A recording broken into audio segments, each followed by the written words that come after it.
Hey everyone, how's it going? Todd Bethune here with the, as of now, new Hot Toddy Jazz Trio. Hopefully, we'll be expanding that to quartet or larger in the near future. Um, Today, what I'm gonna start doing here on YouTube is starting to break down some of the songs we've been working on and give a guitar lesson on kind of how I'm approaching some of the music that we've been working on.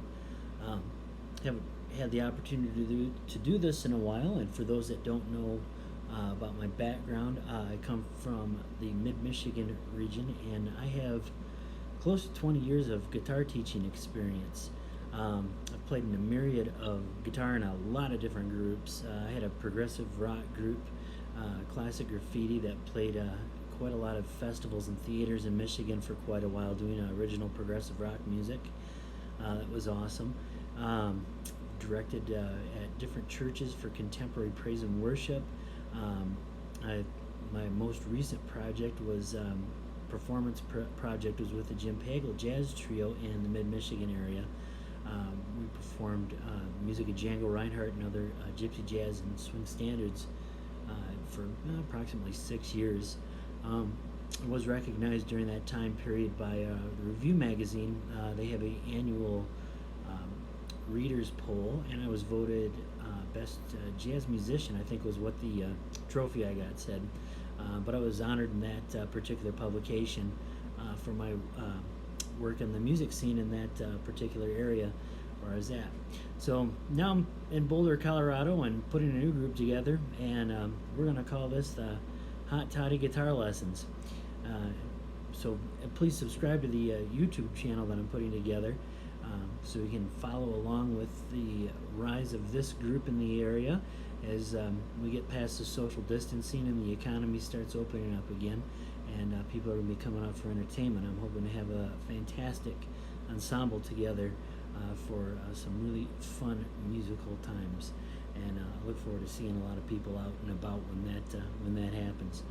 So today, the last video I put out on my YouTube channel was we did a practice of John Mayer's "Waiting on the World to Change," his 2006 hit. It was a lot of fun. Coming from a jazz background and as a continued study that I do with gypsy jazz great Robin Nolan, what I'm trying to do is take standard chord progressions, major, minor chords, and open them up and give them more color using different jazz voicings, make it a little more interesting.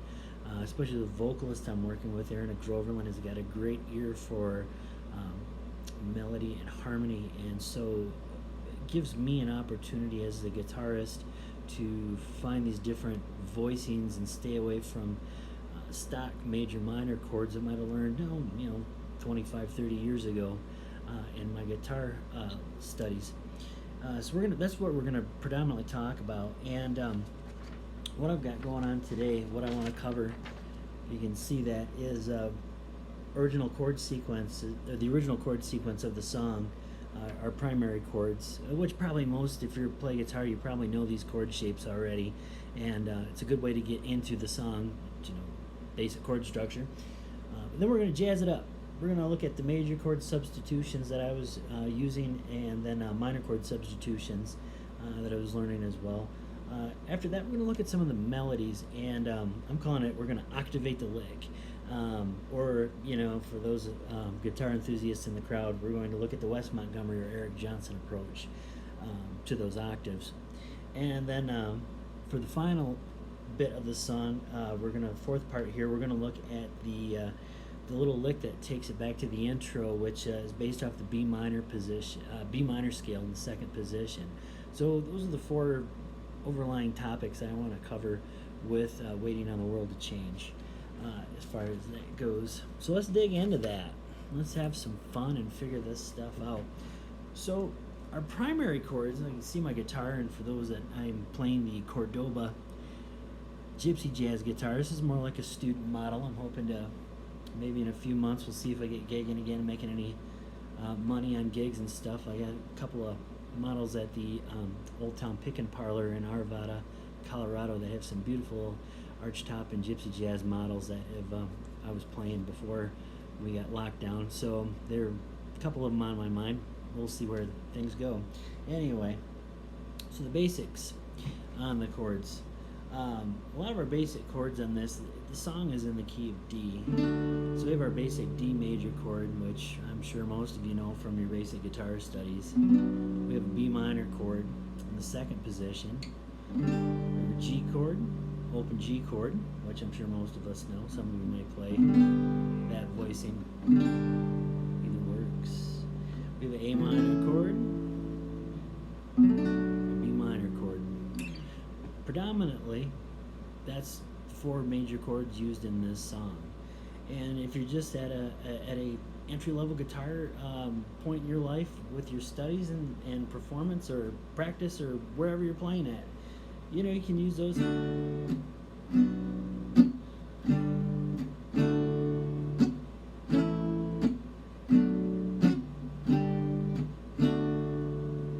can hear that. You can hear the, if in your mind you can hear the melody, you can hear the harmony on top of that, and it works. It works beautifully. It's just great. But what we're going to take a look at is jazzing it up a little bit. We're going to look at these chords and open it up. So if you're working with vocalists like I'm working with, you've got a lot more colors of the notes under your fingers to play along with, and use different voicings to give it a different colors and different feeling than might be written in a standard sheet music. So that's up to us with our study, is to use our imagination and to use our ear to say, hey, this, you know, I like what's going on here, but what happens if I try this? Or what happens if I use this voicing and lead into this voicing? So those are some things to do that. And by the way, the rhythm technique that I'm going to use is I'm working at focusing on the Gypsy La Pump rhythm. So for those that don't know what the La Pump rhythm is, I'll take our B minor chord here. That's where I strum on the downbeat, mute, press back down, play, lift, mute.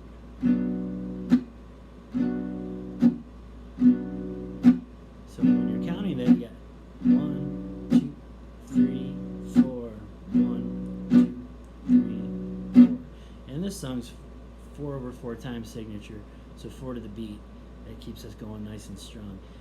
That's what I'm focused on, trying to keep that groove, and that's the groove that I'm going to focus on through the whole song that I've chose to pick for this song. So let's talk about these chord voicings. So our main, for the verse, we have a D minor, B minor, G to D. Show you a little section I wrote here. D to B minor, G to D. And you can kind of see up close in that I wrote in the different voicings that I would use for this particular section of the song. So what I'm going to focus on then is get this guitar so you can see the hands a little bit more. You don't need to see me talking about it so much as where I'm actually playing on the chord. I'm going to take that D major chord and I want to pretty that up a little bit more. I'm going to put the A in the bass. And for D major, my A note is the 5th note of the scale. And a lot of times you see those slash chords. If you don't know this, if you're looking at a chord progression or a lead sheet, and you see a chord and it has a slash and then it has a different note on top of that, it's just taking one of the primary notes of a major or minor chord and it's moving it to the lowest note of the chord. It becomes the root note. So in that D chord, I'm thinking, when I take that A note, I'm going to put it in the root. And then I'm going to do a little bar right here on the 4th and the 3rd string at F sharp and B. And I'm going to take finger 3 and 4 here, tuck them in on the 5th frets of the 2nd and 1st string. And that's the E and the A note. And I'm going to tuck that finger up there for that A note in the bass. Gives me this really pretty D6-9 over A chord. That's going to be my first substitution. So instead of my basic D major chord right there, added a couple extra notes in there and really made that pretty. My next chord in the cycle is B minor. I'm going to stick right now with that 2nd position B minor chord, and I'm not going to do too much with that. I kind of like the movement right there. My next chord would be a G chord, and again, I've got my works just fine if I play that G note, that G chord right there. I've got my primary notes G, B, and D in that chord, but I want to add something. I'm into jazz. I like adding these different colors, and again, I've got a vocalist that really can color things up with how she hears and sings the music. So I'm going to give it an G6 voicing right here. So on a G6 voicing, I've got my G, I've got my third finger on the 6th string G. I got my first finger on the 2nd fret of the 4th string E. I have my pinky on the B on the 4th string, the 4th fret, and the D on the 2nd string, 3rd fret. Gives me a really pretty G6. And then this cycle swings right back around to that D6 9 over A chord, that slash chord I was talking about. So that cycle in itself, I've just used a couple of really simple substitutions. The original, as it's written, would be D, B minor, G, D. Alright? Voicings I'm going to use, D6 9 over A, to that B minor, to the G6. Finish that back up with the La Pump rhythm.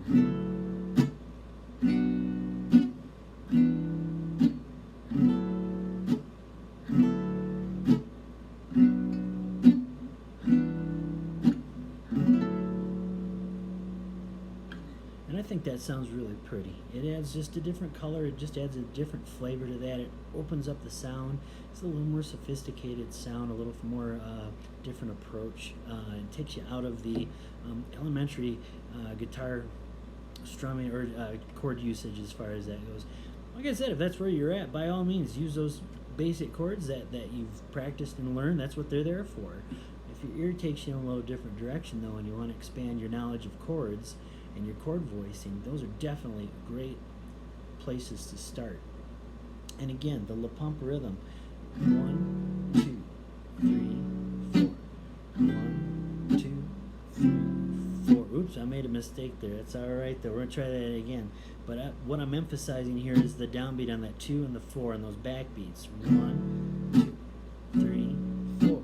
1, 2, 3, 4. 1, 2, 3, 4. 1, 2, 3. Here we go. And 1, 2, 3, 4. 1, 2, 3, 4. 1, 2, 3, 4. 1, 2, 3, 4. The La Pump rhythm works wonderfully when you have drums, percussion, and if you think about a basic beat, drummer or percussionist, they're going to emphasize count 2 and count 4, and that. So snare drum is usually going to get hit on 2 and 4. If you have a percussionist, hand percussionist, congas, bongos, any of that kind of stuff, those 2 and 4, the backbeats of a measure are going to be accented a lot. And that's what I like about that La Pump rhythm, that Django Reinhardt style La Pump rhythm. It really emphasizes that, helps keep the groove. I don't know if we're talk about a lot of that in these videos that I'm planning on doing, is focusing on the groove, making the groove really strong. Like performing live, and when you perform live, you focused on making a connection with your audience. The groove, the heartbeat of the song, that's the connection. That's a connection right there. So that's got to be important. That's important. That really needs to be there. So that's something I'm trying to focus on quite a lot, is that groove, staying on that groove. So that's that. So that kind of takes us into the those chords take us through our verse, and I've got this broken down into verse, chorus, instrumental, pre-instrumental, the instrumental section, and the outro. So that's kind of that, with most of the chords are the same on that. So we're going to move into the next section of the song, which is the opening lick. So what we're looking at here is I've got that titled Octavate the Lick. And again, from my background, listening to jazz guitar great Wes Montgomery, and also jazz guitar virtuoso Eric Johnson, the octave shape is used quite a lot in their playing. Wes Montgomery's really well known. If you get into any jazz guitar forums or anything like that that are discussing his style, you're going to hear about that octave a lot. And Eric Johnson, who's an amazing guitarist, composer, songwriter, and that uses those octaves quite a lot too. He had a background very influenced by Wes Montgomery as well. And again, for those of us that don't know what that is, so an octave is I'm going to take a primary note and I'm going to play that same note 8 steps higher. Intonation on this guitar is not great, so that's not great in tune, but that's the idea. So I have it like in this position, I have an E, and then I have the E an octave higher on the 2nd string. So my shape on the 4th string is my first finger. I'm going to open my hand up. So good C grip positioning there. Keep that wrist down so you can get that grip, strong 4th finger. And we're going to grab that octave right there. So that's what we got going on right there. So the intro lick, if you listen, if you know the song, it's got like a mallet percussion, like a high-pitched mallet percussion thing going on with that.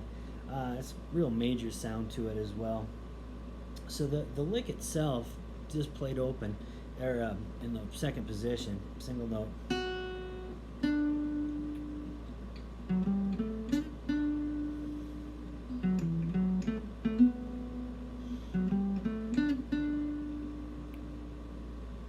3 phrases basically breaks that down.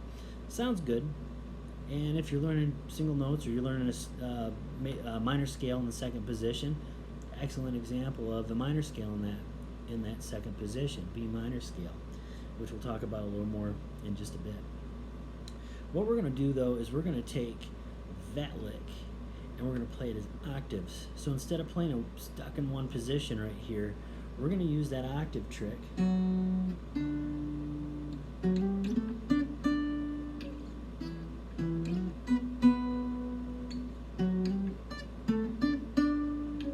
Something like that's what we're going for. So, octave shape that we're going on for here. I'm looking at the music and I'm seeing it goes low to high. So I'm going to start my phrase kind of lower, and then I'm going to work it up higher up the fretboard so it follows the structure, the flow of the written music or the lick itself. So breaking away from that opening shape that I've talked about first to get us started, I've got F and F sharp right there, so I've got, starts on an F sharp. I got my F sharp on the 4th fret of the 4th string, and the octave to that is on underneath my 1st finger. The 2nd fret of the 1st string is my F sharp. Next note's a D. My octave D is a 4th string open, and then the 3rd fret of the 2nd string. Try to get those two. I'm going to go to that Wes Montgomery, Eric Johnson shape. So that was a little slide from that F sharp. I went back to that F sharp, slide up 1 fret to my G, up to my A. I'm going to drop that shape down so it's exactly the same shape on 2 adjacent strings, the 3rd and the 1st string, but it's still the fingering, same fingering shape right there, it's still an octave.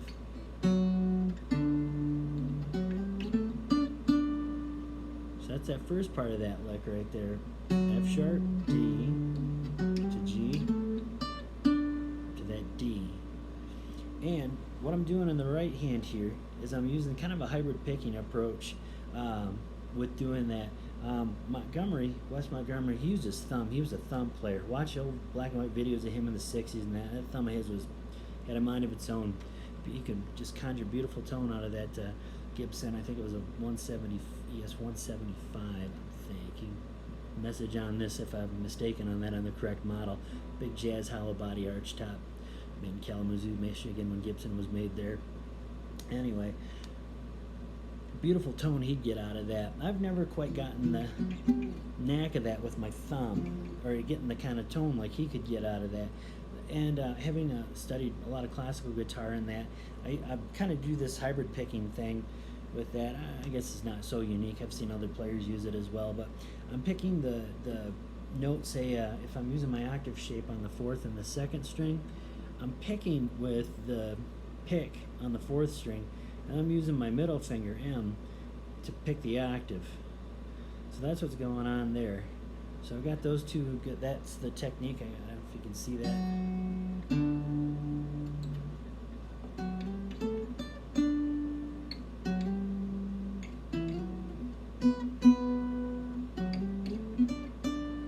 So that's the picking technique I'm using there on those octaves. Again, that octave, it kind of helps open up that sound a little bit. Instead of having the one note, now I've got two of those primary notes. It just makes it sound a little bigger. Right now I'm only playing as a single guitarist in the group, so I'm kind of hanging on the chords and throwing the melodies in at certain points. So I'm kind of looking for things to open it up, make it sound a little more interesting to the ear. Like I said, hopefully we find some other players soon that want to work on a repertoire of music with us as we continue to groove and grow together. So that's on the octave licks. And the last bit is after there's a short lead into the intro again before it takes it out of the song. It's a fun little lick in B minor that kind of really just kind of builds and builds and builds. So the last part of this lesson that I wanted to talk about is just that B minor in the second position. B minor scale in the second position. So the fingering I'm going to use, I'm going to start on that B note. 1 3 4, 1 3 4, 1 3, 1 2 4, 1 2 4. B minor in the second position. So again, B, F sharp, G, E, F sharp, G, A, B, there's my octave, C sharp, D, E, F sharp, G, A, there'd be the second octave B right there, but I'm just going to work on it. Now when I'm going back to picking that, I'm just using my Jazz 3, my Dunlop Jazz 3 pick here. And all I'm doing on that is I'm just following that down, up, down. I'm going to start on the right note, that B note. Down, up, down, down, up, down, down, up, down, up, down, down, up, down. I think I said that. Down, up, down, up. That's right, I'm catching those neck strings on the upstroke. Down, up, down, up, down, up, down, up, down, up, down, up, down, up. Yeah, there you go. See if I can get that picking here. More guitar for you.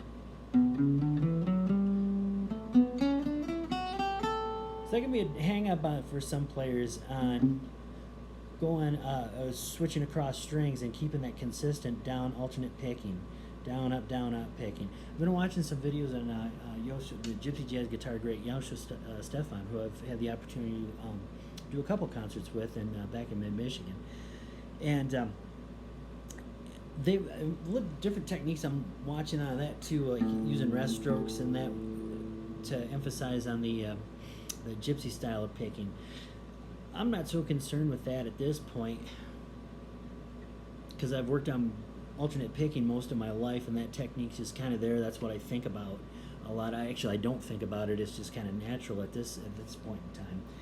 So again, B, C sharp, D, E, F sharp, G, A, B, C sharp, D, E, F sharp, G, A. Really focus on, if you're just really playing that position, keeping that alternate picking consistent. Don't let it stop.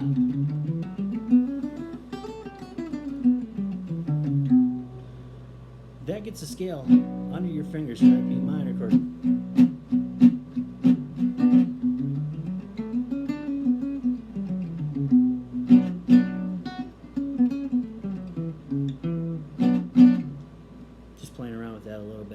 But the more fluid you can make that picking and keep that picking,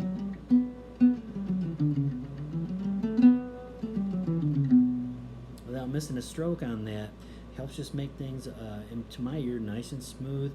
And once you get that, I think it's a foundation. If you want to look at different picking styles and approaches, you've at least got that as a starting point. You know, you can build off of that. So it's always good to have just your foundation, kind of like our open chords we were talking about earlier. It's your foundation. You want to know those basic chords. Then if you want to start adding different colors to those chords and build on that foundation, you've always got that foundation there. And if the stronger that foundation is, the more you can open up to those different beautiful colors that are under your fingers on the neck of the guitar. So that's that. So the lick itself, let's play that, and we'll wrap this lesson up as far as that goes. So it started on the F sharp. on that fourth fret of the fourth string. I chose listening to John Mayer. He's playing electric guitar and he's doing this melody, but he's doing some really cool bluesy bends, which might work up. But for right now, I'm just kind of thinking I'm going to stay in this position, and I'm just going to use these notes out of the B minor scale, and which comes back into that octave lick we were just talking about in the octavated section. So the lick itself starts on this F sharp. It's a nice little ascending step-by-step kind of melody that I think really works well under this particular fingering. So here we go. So it's 1, 2, 3, 4.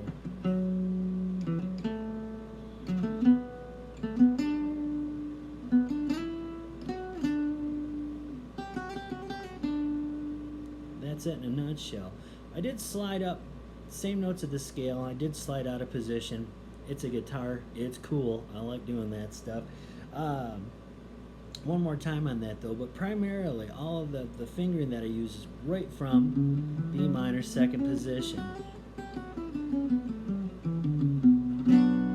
Alright, so one more time, starting on that F sharp. 1, 2, 3, 4, 5. The fifth note of the scale starts on the F sharp, and it goes 1, 2, 3, 4.